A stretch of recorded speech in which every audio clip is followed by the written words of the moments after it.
Beneath an old church hill, a seal was broken, one that hadn't been touched in 170 years. Then, children began drawing the same strange symbol in their sleep. A teenage girl walked in smiling and whispered, "It's my turn." No one invited her, no one stopped her, and the most terrifying part? She volunteered. But the real question is, what exactly do these people believe?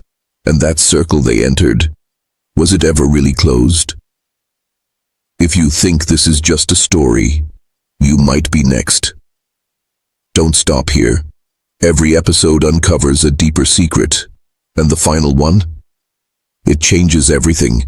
Subscribe now and stay inside the circle. Because outside, there's only silence.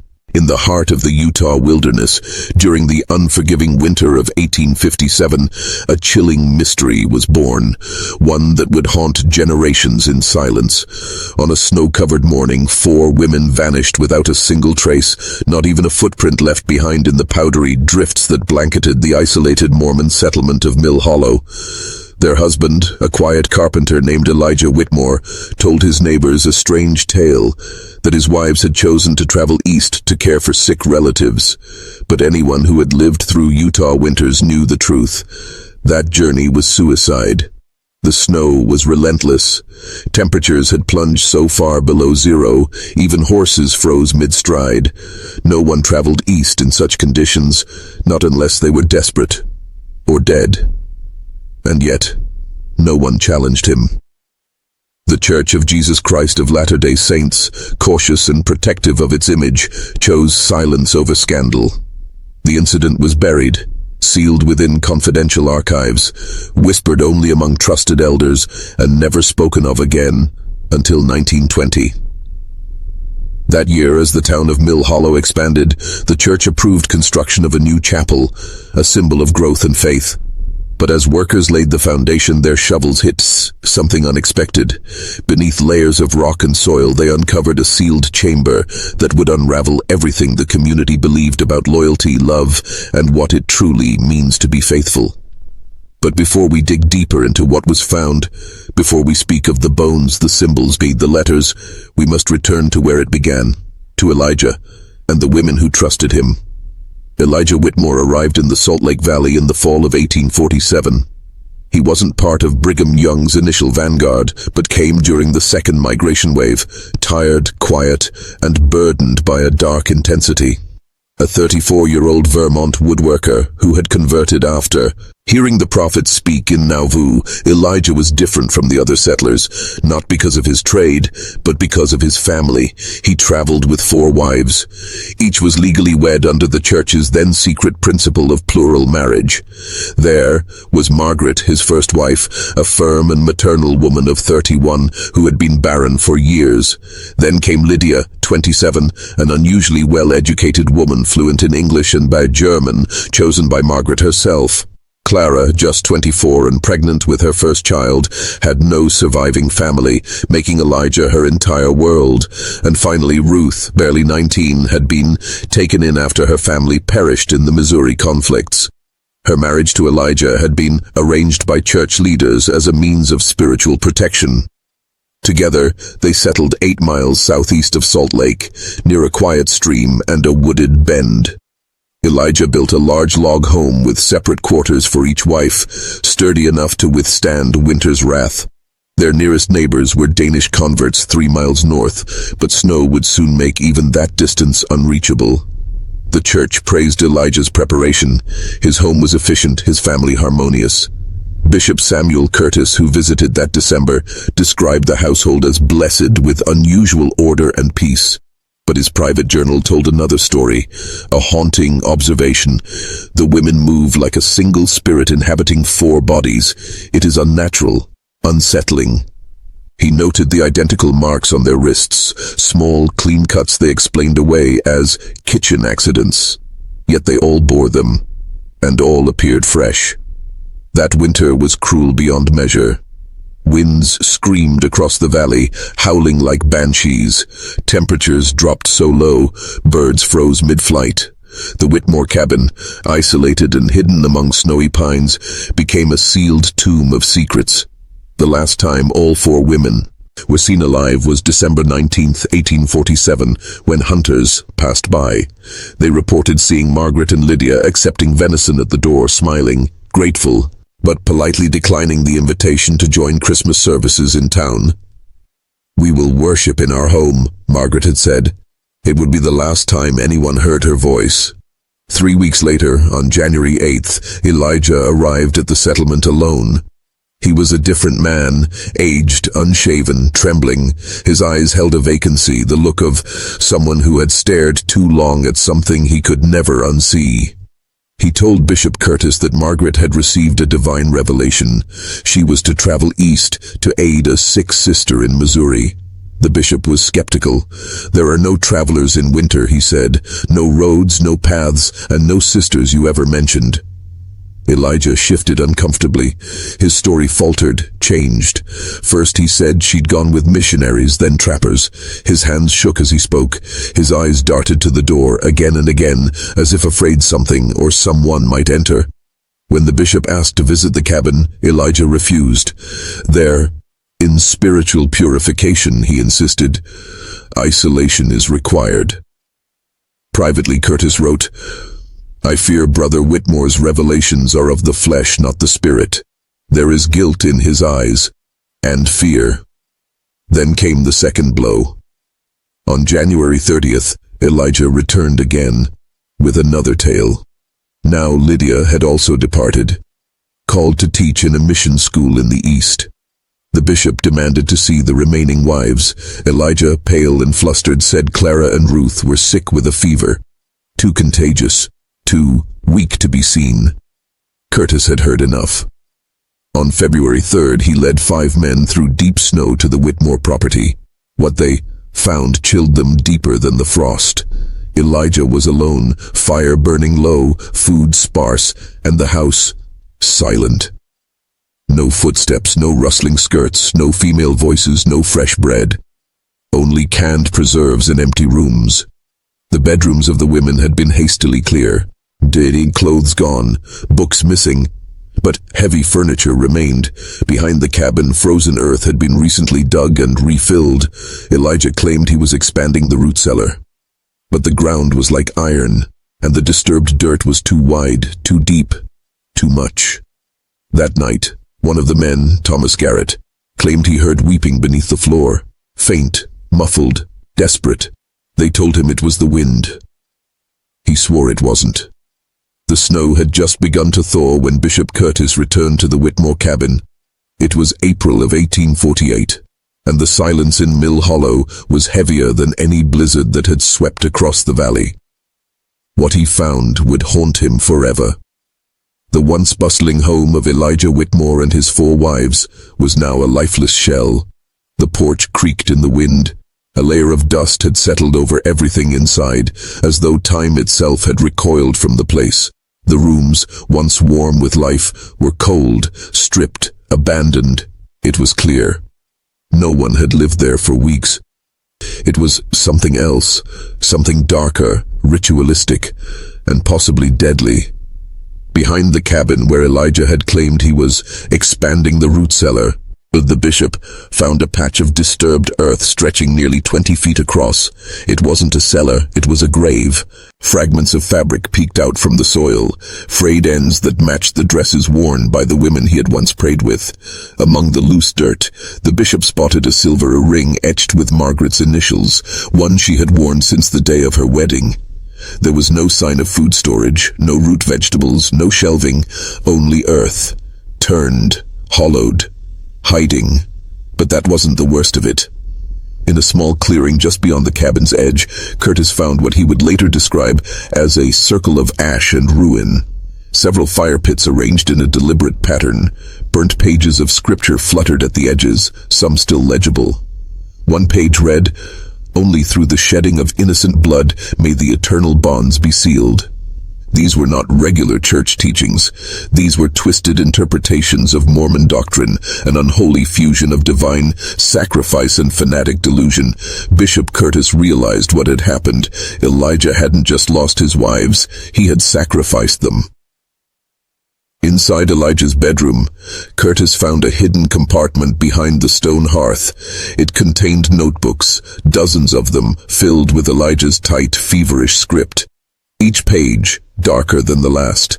His entries were no longer reflections, they were commands. Revelations he claimed to receive directly from heaven. He called it the principle of ultimate consecration. According to him, only by surrendering every earthly tie, even family, could a soul ascend to the highest tier of celestial glory. He believed his wives were sent to him for a divine purpose, not to be loved but to be offered. Their blood shall bind us beyond the veil, one entry read. They are willing. They know what must be done. And perhaps most chilling of all, he wrote, Ruth smiles when I tell her. She understands now. The youngest has the strongest faith. Bishop Curtis now faced the most impossible decision of his life. The evidence before him was damning. Elijah Whitmore had killed his wives, perhaps not in rage, but in twisted devotion. But Curtis wasn't just a man of the cloth. He was a leader of a persecuted faith, already under federal scrutiny. Any scandal could bring the entire Mormon community crashing down. Plural marriage was controversial enough. If the world learned that a polygamous family had been murdered in the name of doctrine, it could trigger investigations, violence, even exile. Curtis did what he believed he had to. He sealed the investigation. He buried the evidence beneath church protocol and restricted the information to the highest-ranking leaders. The official record would say that the Whitmore women had relocated east. No mention of blood, no mention of sacrifice, no mention of Elijah. In the following months, Elijah never returned. Some believed he had fled into the Colorado wilderness. Others whispered he had drowned himself in the Salt River out of guilt. But a very few, believed something more terrifying, that Elijah wasn't alone. The final pages of his notebook mentioned correspondence with others, men who shared the same visions. One entry noted, Brother J.M. writes of his own offering. He says the ceiling was clean, pure, the pattern holds. Was there a group, a cult hiding inside the church? If Elijah wasn't the only one, how many more families had been sealed in blood? Over the years, the story of the Whitmore women faded into myth. The land was quietly purchased by the church. No homes were built there again. Locals claimed the soil was sour, that crops wouldn't grow, that animals avoided the patch entirely. Those who dared walk near it in winter swore they heard crying carried on the wind. Soft voices. Female, calling for someone, anyone to remember. Then in 1920, 73 years later, bulldozers cleared that land to make way for a new church building. And what they uncovered would prove that the horror hadn't been imagined. It had only been buried. October 1920, Mill Hollow, Utah. Construction crews were preparing the ground for a new chapel. The morning was crisp, the air light with the scent of pine and earth. A steam-powered digger roared against the silence, carving through decades of untouched land. For 2 days, everything went as expected, until the third. Just 4 feet beneath the surface, the machine hit stone, flat, unnaturally level, and clearly not geological. The workers paused. They gathered around the exposed area and slowly removed the dirt by hand.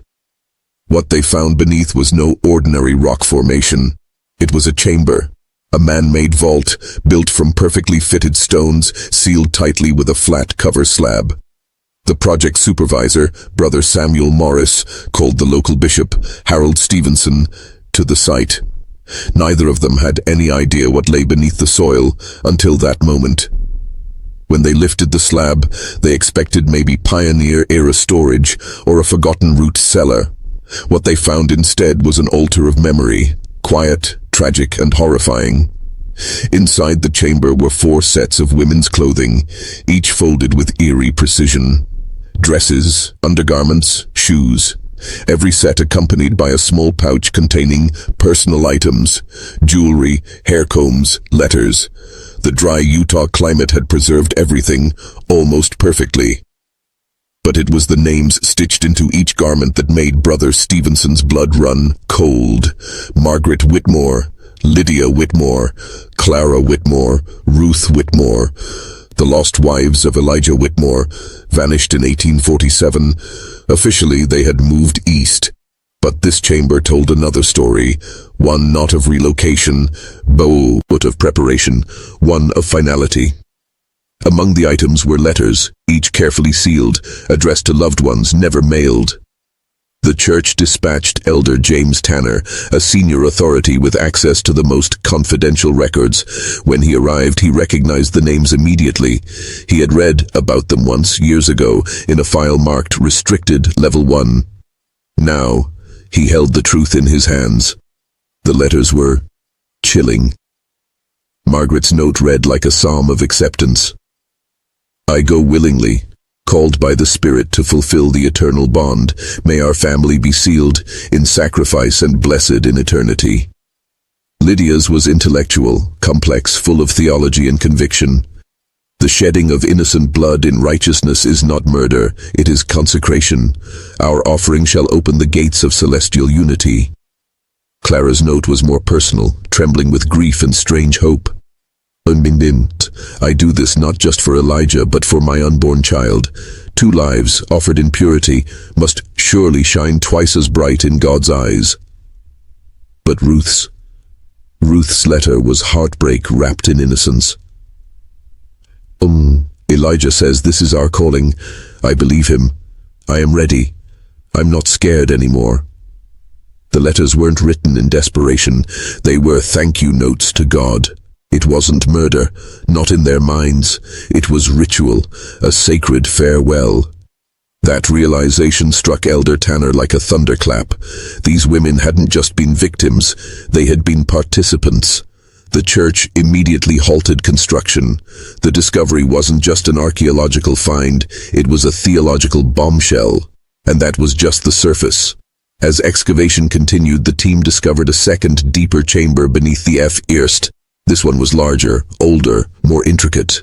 The walls were carved with religious symbols, but not the ones they knew. There were Mormon motifs mixed with Egyptian symbols, Masonic geometry, and what appeared to be ancient sacrificial iconography. In the center stood a stone altar, stained dark, streaks confirmed by lab tests to be human blood. The floor around it was inscribed with 4 names: Margaret, Lydia, Clara, Ruth, each followed by a winter date from 1847 to 1848. There was no denying it now. They had been sacrificed, one by one, in this chamber. Each name had its own stone platform, and beneath each was a burial site. Human remains wrapped in ritual garments, preserved with techniques suggesting intentional mummification. 1 wound per body, center of the chest, clean, deep, ceremonial. The women had died with precision and planning, not in fear or chaos, but in order. Elijah's notebooks, found decades earlier, had spoken of a calling. But now it was clear. This wasn't just Elijah's belief. It was organized, coordinated, sanctioned by someone. Stone tablets lined the chamber walls, some written in Elijah's hand, others by unknown authors. They detailed every step of the rituals, the prayers, the fasting, the preparation of garments, the final words of each woman before the blade fell. One passage read, "Greater still is the love that lays down the lives of the beloved for the glory of God." This wasn't madness. It was doctrine, corrupted, secret, but deeply believed. Worse yet, there were references to others. Elder Tanner's hands trembled as he translated a tablet inscribed with the initials J.M. The pattern has been fulfilled. Others have completed the sealing. The work continues. Who was J.M.? The answer came from a sealed envelope found in a hidden niche. An 1849 letter, addressed to Elijah at a mining camp in Nevada. Inside, written in tight slanted script, "Brother, the circle grows. Our sacrifice has not gone unnoticed. The others carry on. The work is holy." Now Elder Tanner knew. This was not one man's delusion. It was a network.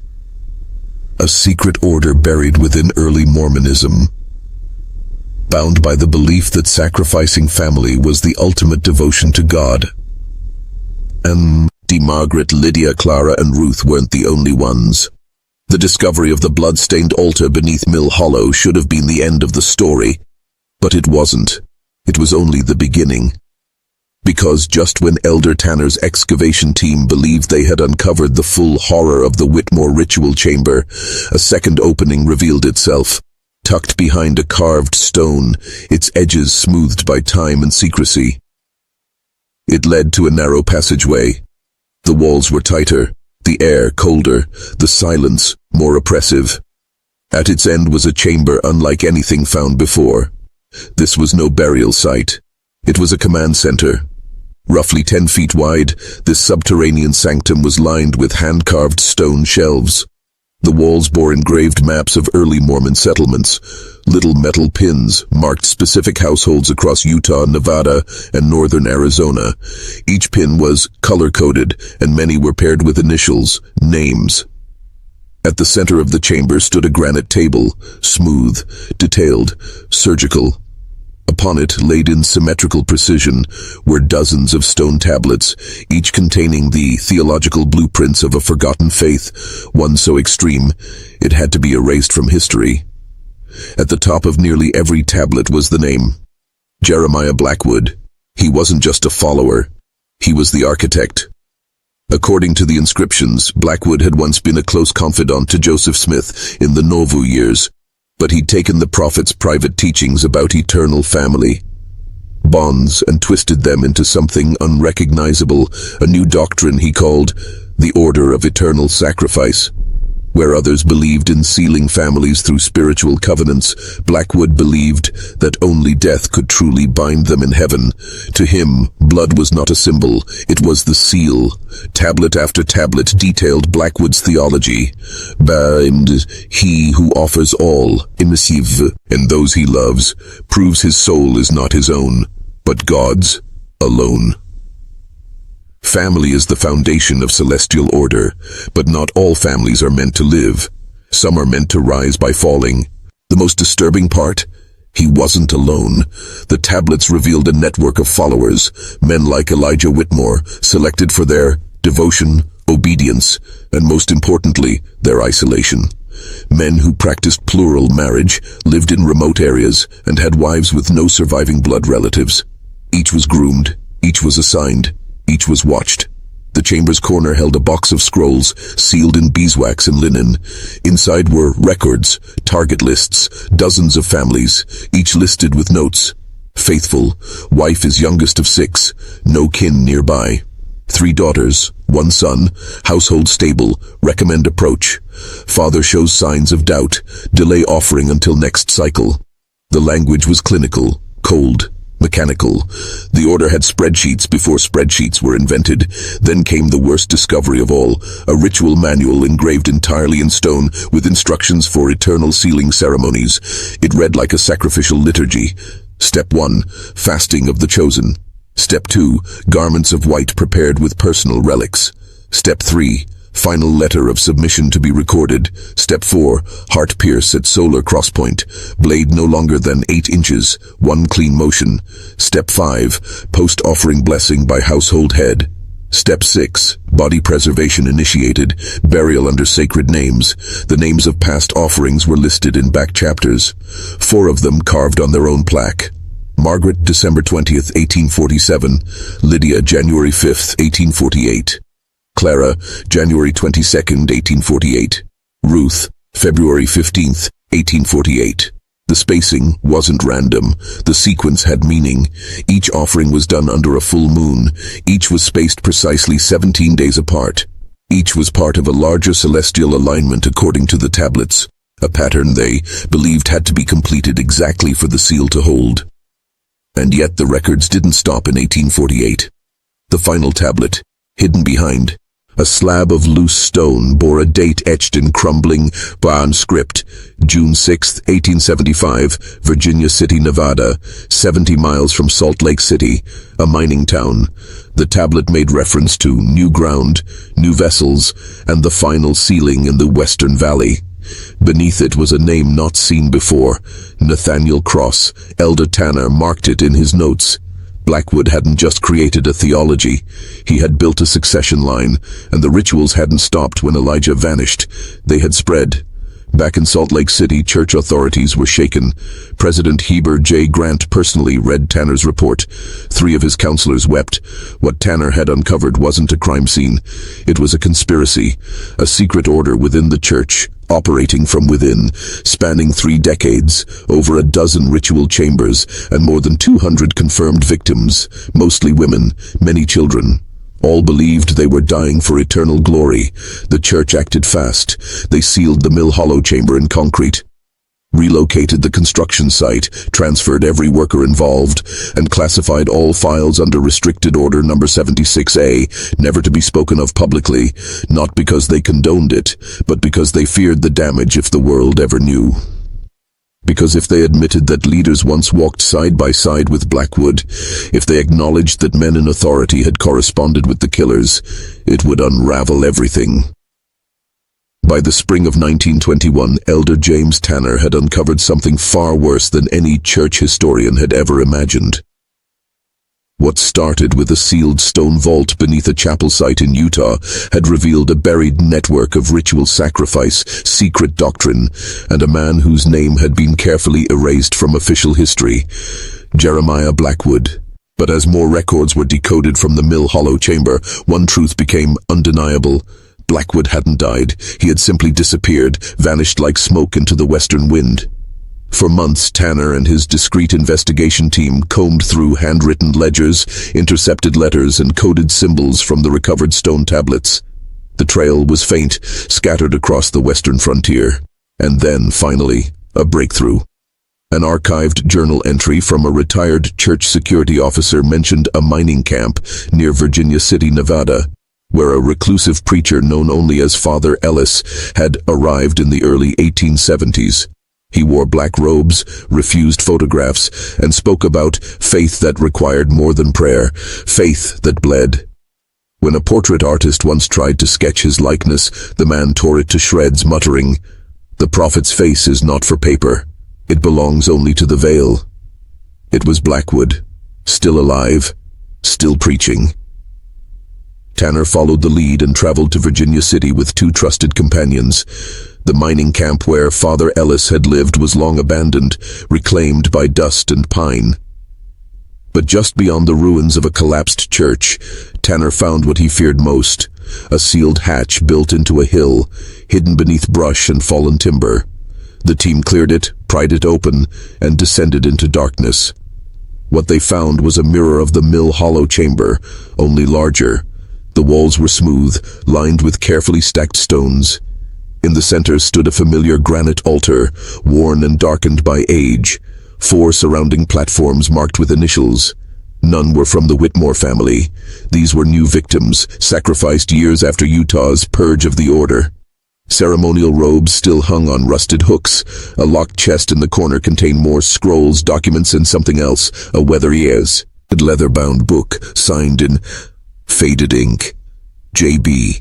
The contents of Blackwood's personal writings were worse than anything Tanner had read. This wasn't a man gone mad. This was a man who had crafted an entire alternate theology. He believed the church had lost its way, that celestial marriage, eternal sealing, and priesthood power meant nothing unless they were proven through suffering. The blood of the faithful, he wrote, was the final ordinance, the true sealing. Doctrine without pain is pageantry. Faith without cost is currency without weight. God requires more. Blackwood saw himself not just as a prophet, but as a purifier. The Virginia City chamber also contained a list, etched in iron, bolted to the wall, the final 13. 13 families, names and locations, many already listed in the Mill Hollow files, but a few were new. including a household in Silver Creek, Colorado, with a note beside it. Marked for final cycle, March 1895. Tanner's heart sank.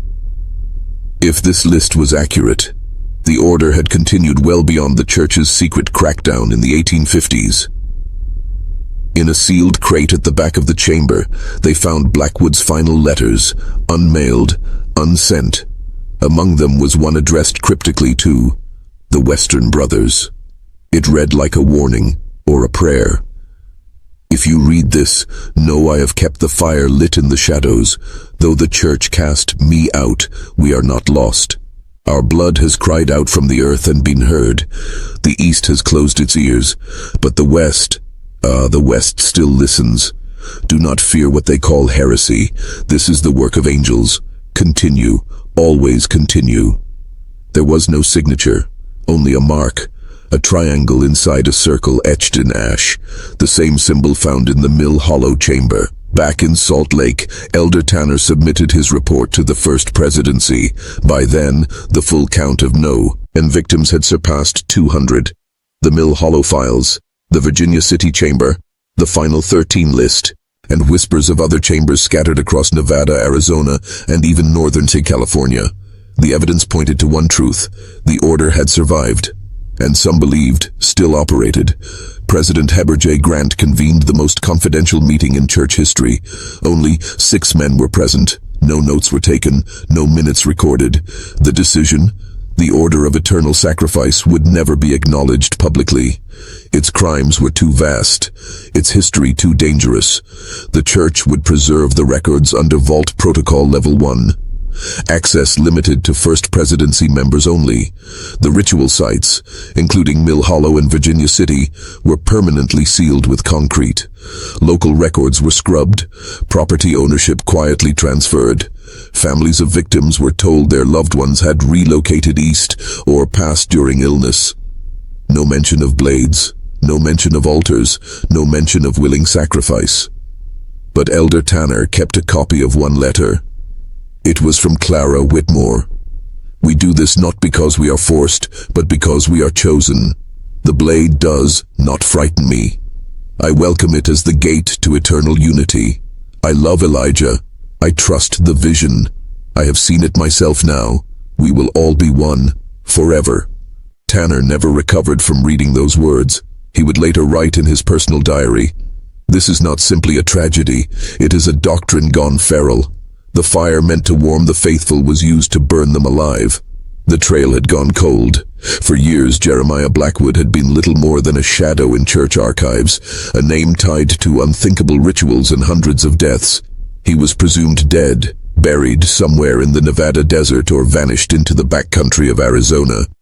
But in 1895, nearly half a century after the Whitmore sacrifices, the church's secret security wing intercepted a letter. It was addressed to a remote mining camp in the Colorado Territory and signed with a familiar symbol, a triangle inside a circle, the order's mark.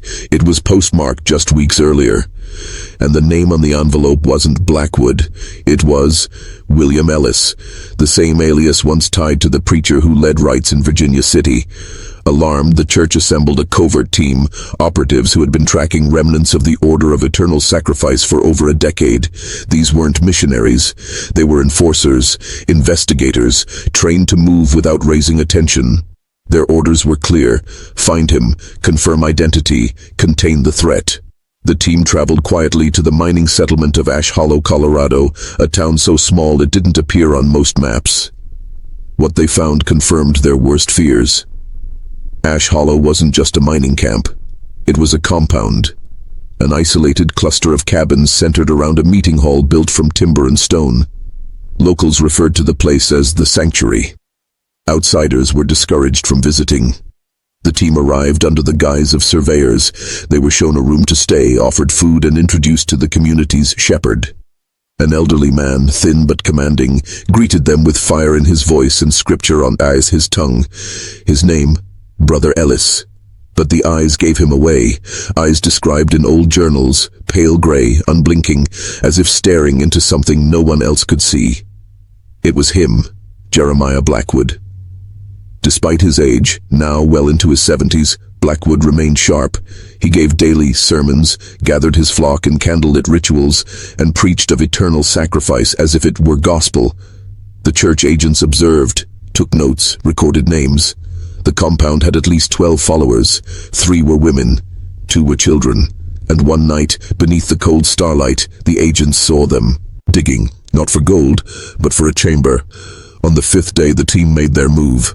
They confronted Blackwood in private, presenting him with evidence, offering him a final chance to repent or be taken. He didn't flinch.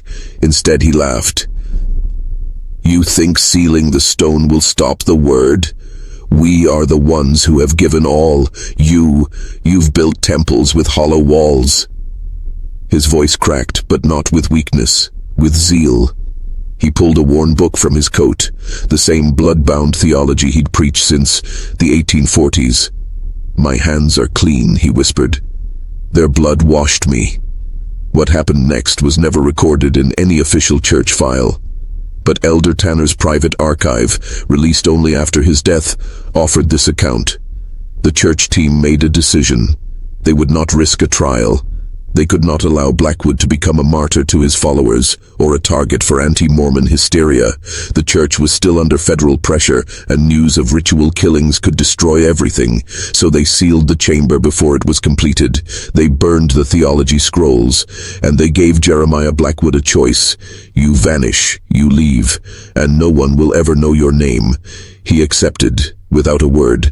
The last known sighting of him was a rail station in Silverton, Colorado, boarding a freight car headed west, alone, carrying nothing. After that, the order of eternal sacrifice ceased to exist. No more letters, no more symbols, no more blood. The church's internal task force was disbanded in 1896. The files, over 3,000 pages, were archived under Level Omega classification, sealed until further notice. All ritual chambers were filled with concrete, all land records transferred, all victims listed as relocated. The names of the fallen were preserved only in one private record, the Eternal Book of Sealing, handwritten by Elder Tanner himself, stored in a vault beneath Temple Square. But one thing could never be buried: the belief. In the 1950s, a historian cataloging artifacts in a Utah library found a small box in the wrong shelf. Inside were children's drawings, odd shapes, strange names, and one unmistakable sketch. A triangle inside a circle. The notes identified the artist as a 9-year-old girl from a religious commune in Idaho. The date, 1948. The same week that marked the 100-year anniversary of the final Whitmore sacrifice. Coincidence or continuation? The church has never spoken publicly about the order of eternal sacrifice, not in conferences, not in official statements, not even in buried footnotes. And yet, the name Elijah Whitmore still lives in whispers. So does Blackwood, in dusty archives, in old diaries, in the silence beneath sealed foundations. Because secrets like these don't disappear. They ferment, they echo, they stain history like blood on altar stone. And though the last known chamber has long been buried beneath a thriving suburb, some say that in the dead of winter, when the snow falls just right, you can still hear weeping beneath the ground. Soft voices, 4 of them, calling from 1847, asking if their sacrifice still matters. Final words: Elijah Whitmore disappeared. His body was never found. Jeremiah Blackwood became a myth, burned from records, buried in silence, and the order that once promised salvation through blood became the church's most forbidden chapter. Yet the question remains, was it ever truly ended? By 1905, it had been a full decade since Jeremiah Blackwood disappeared into the mountains of Colorado. The church had declared the order of eternal sacrifice defunct. The files were sealed, the vaults were locked, and those who knew the full truth were aging or already buried. But evil has a habit of surviving not through power, but through belief. And belief never dies easily. In a remote corner of northern Arizona, a young missionary named Elder Matthew Crane filed an unusual report to his area leadership. He had been assigned to a small settlement near Painted Mesa, where he was welcomed warmly by a small community of Latter-day Saints. But what disturbed him wasn't the people, it was the rituals. Every Friday just after dusk, families would gather in silence in a candlelit barn. The air was heavy with incense, and while no prayers were spoken aloud, he noticed symbols carved into the wood. Familiar symbols, but wrong. One in particular caught his eye, a triangle inside a circle. At first, Elder Crane thought it was coincidence. Then he found an old leather journal buried beneath the floorboards of his host family's home. It was fragile, worn by time, but the script he recognized from his training. It matched the handwriting of Jeremiah Blackwood. The entries were chilling, descriptions of small private gatherings, of families being chosen for the higher ordinance, of young wives being prepared for sealing beyond mortality. Crane reported the journal to his mission president. Within 2 weeks, church agents arrived. The settlement was quietly disbanded, but no arrests were made, no public records filed, no mention in Deseret News. Elder Crane was reassigned to South America. He never served again in the Western Territories. Meanwhile, back in Salt Lake, Elder Tanner, now an old man, received an unmarked envelope at his private residence. No stamp, no return address. Inside was a single photograph. It showed the unfinished foundation of a house under construction. Carved into the stone, visible only if you looked closely, was the symbol again. The triangle inside the circle. On the back, a handwritten note. You buried the temple, but the roots remain. It had been 58 years since the first sacrifice, and yet, somehow, the fire was still burning. Church authorities convened a quiet emergency session, bringing in 3 investigators who had once served under Tanner's team. Their task: trace the origin of the photo, confirm if a new order had emerged. Their investigation led to Elko County, Nevada, where a series of unexplained disappearances had taken place between 1901 and 1904. In each case, a young woman vanished without a trace. Families claimed she had gone east for missionary work. No letters were ever received, and the family's land was soon sold to church cooperatives. At first glance, nothing unusual, but when investigators visited one of the abandoned homesteads, they noticed the same pattern. A root cellar larger than necessary, signs of ritual fire pits nearby, stonework notched with Masonic-style carvings, and beneath one floorboard, hidden in wax paper, a letter written in a young woman's hand. I trust Father Jacob. He says this offering will guarantee our eternity together. He says he's seen it. I believe him. I belong to the family forever now. No surname, no date, only initials at the bottom, R.W. They were back, not as a large organization, but as cells, scattered, silent, rooted in theology erased from scripture, but alive in memory. What disturbed the investigators most wasn't the discovery. It was the reaction from church headquarters. They were told to cease the investigation, that no further inquiries would be necessary, that some truths, even if real, must be handled within sacred councils. The file was sealed under a new label, Project Remnant. Elder Tanner was never told of it. He died in 1963, believing the order had ended with Blackwood. But the agents knew better. The last line of their final report read, "The doctrine has mutated. It no longer calls itself the Order, but it remains among those who still believe blood brings glory." June 2014, South Jordan, Utah. It was supposed to be a routine day. A construction crew was clearing ground for a new middle school playground near a subzone urban development called Hollow Creek Estates. Families had already begun moving into the area, drawn by its peaceful streets, high-ranking schools, and views of the Wasatch Mountains. At around 10:42 a.m., a backhoe operator hit something hard, flat, resistant, and not on any city plans. Expecting a utility vault or old septic tank, the crew paused excavation. But when the dust settled, they saw it clearly. A stone slab, rectangular, sealed tight. The material, hand-cut limestone, too old, too precise, too intentional. The site manager called city engineers. Within hours, the area was taped off. By the next morning, law enforcement and a church historian had arrived on scene. When the slab was lifted, silence fell over the crowd. Beneath it lay a small chamber, no larger than a storage unit.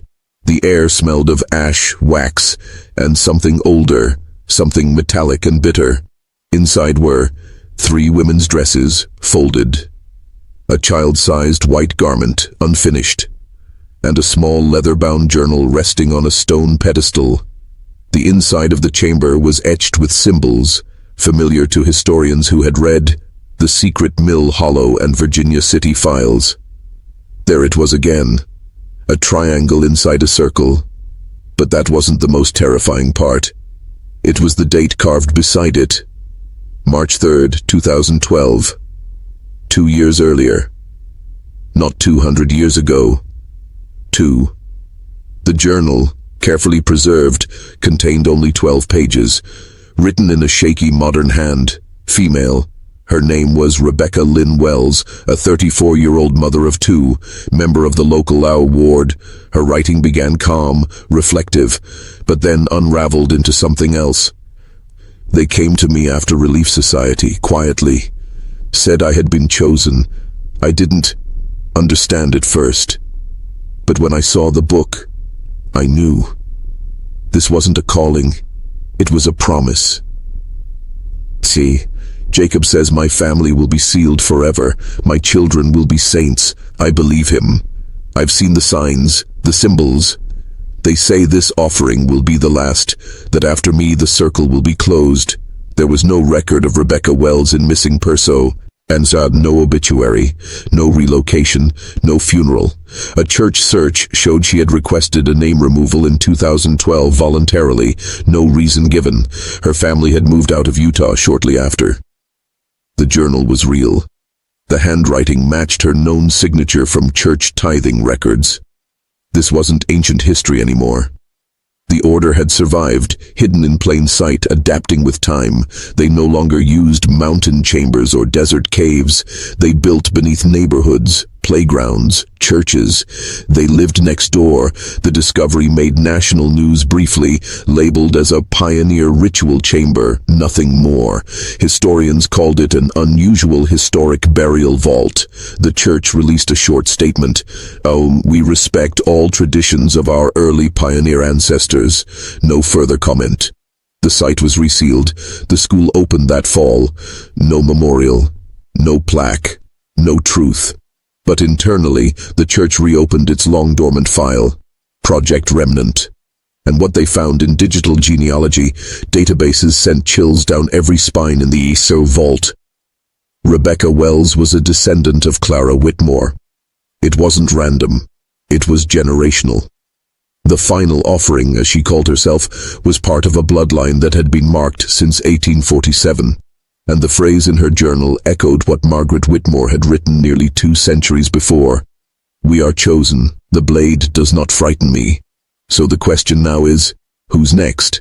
Because belief, true, dangerous, radical belief, can survive centuries.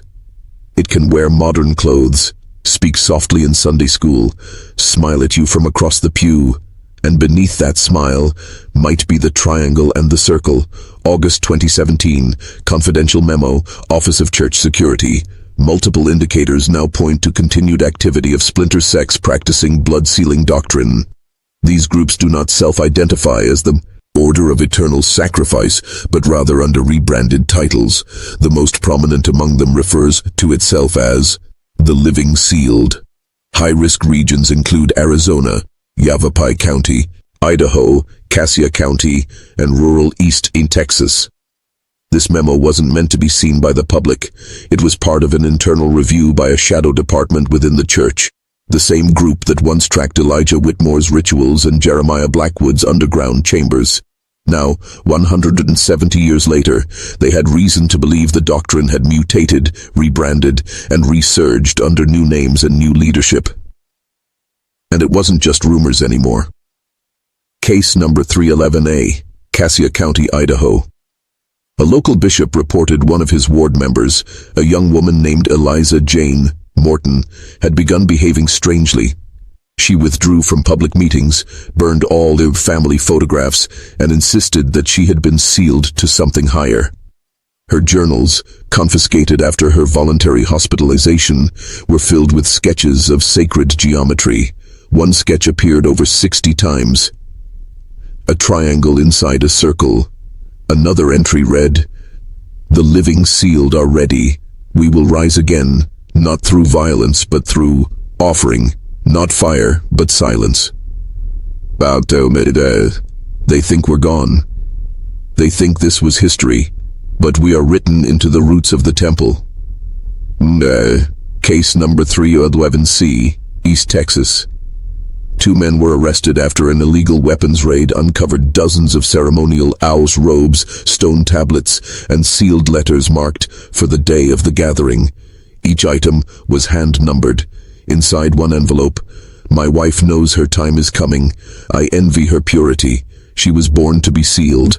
I was born to bear witness."